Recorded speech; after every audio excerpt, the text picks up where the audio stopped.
So what happens when you eat is that insulin goes up. And insulin basically is the hormone that tells your body to store fat. So it stops your body from burning fat. You start to store some of the sugar and store some of the fat.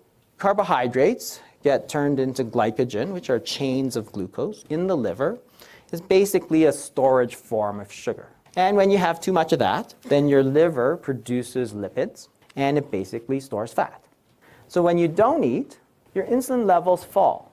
And that's a signal to start pulling some of that energy out. So you're going to start by pulling some energy out from the glycogen, and you're going to pull some energy out of the stored fat. So you can think of it, the glycogen, like a refrigerator. So you can put food in easily.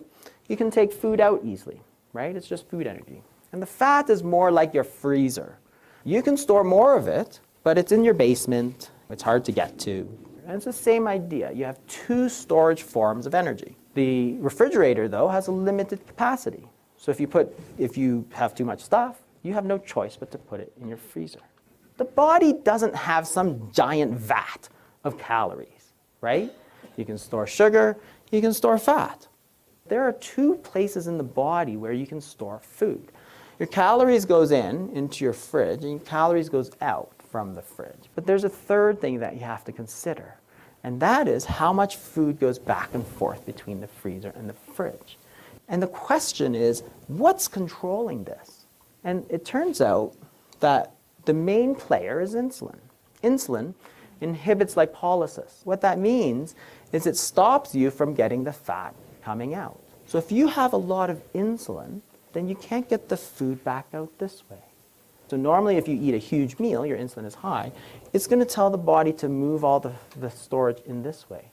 And that's the problem. So if you have a lot of insulin resistance, which keeps your insulin levels very high, it's like that freezer is kind of locked away in the basement behind a locked steel bar. You can't get at it.